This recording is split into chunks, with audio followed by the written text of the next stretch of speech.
All right, I was wondering why yesterday or day before when I brought you the story out of Austria about the constitutional court telling the Austrian government to have another election, why I kept kind of stuttering Australia, Australia, Australia. I've seen both countries, I know about them to know the difference.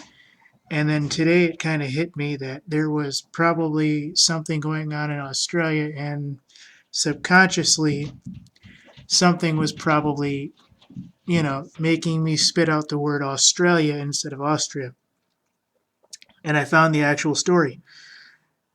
Oddly enough, like the 2016 election in America is going, the Australian election was too close to call, and the sitting person, Tony Abbott, stayed in power. That's what I think the result is going to be in America. Is that, you know what, guys? The person we have is doing fine.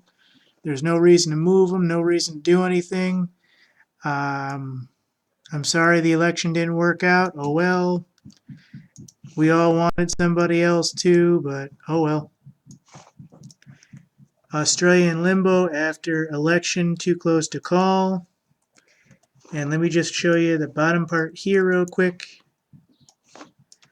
Former Prime Minister Tony Abbott, who retained his Sydney seat, told Liberal Party followers and his electorate it was a difficult run or a difficult night.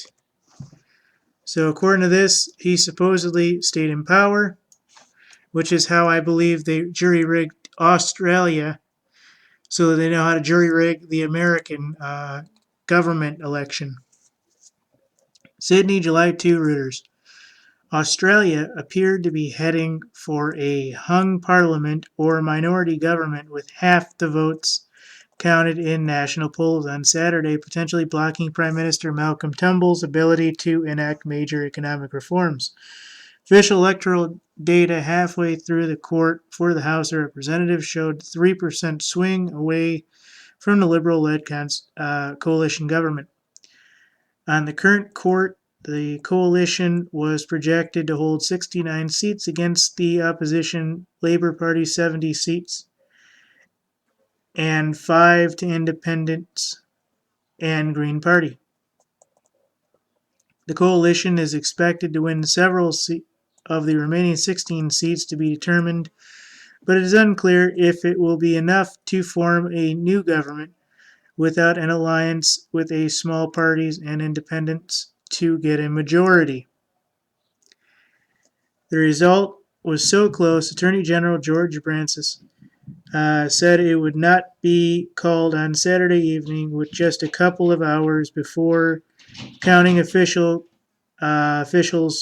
basically clocking out, etc. There's no counting schedule for Sunday, with counting for the Senate to resume on Monday and the House of Representatives on Tuesday.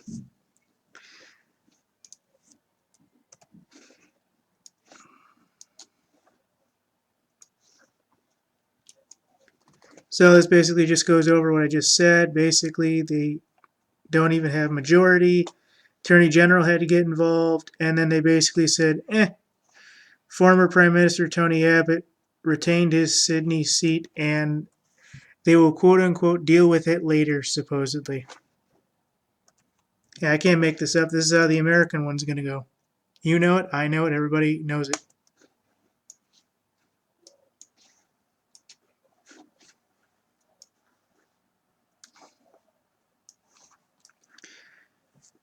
At the coalition headquarters in central Sydney, the mood was nervous and quiet as crowds thinned. A Reuters reporter was prevented from taking a photo of champagne-filled fridge.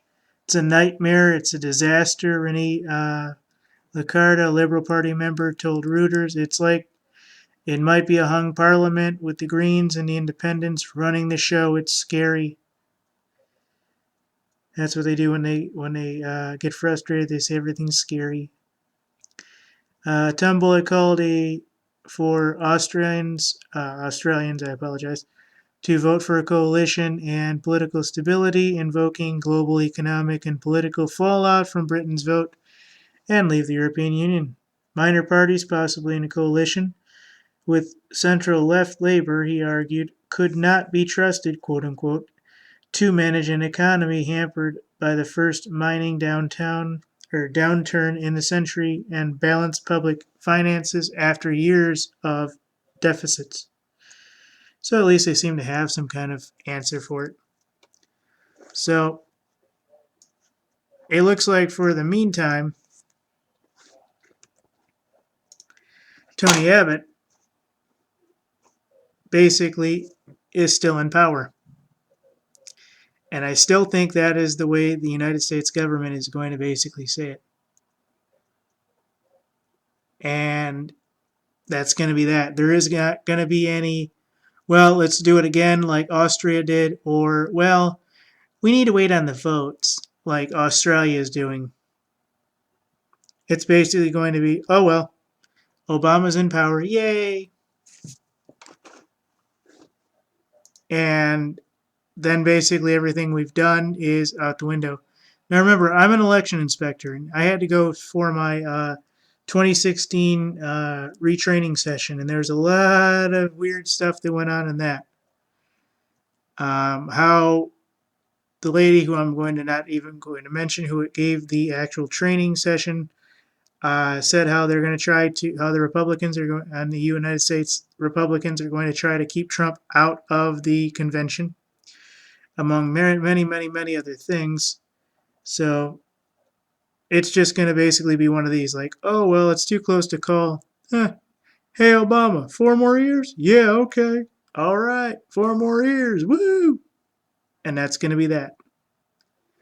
No, I don't think it either. Remember, I had that premonition that Hillary was on the White House steps and she was getting sworn into office. So I still think that's going to happen. However, if somehow or another that changed, nobody's notified me about it. Thank you. God bless.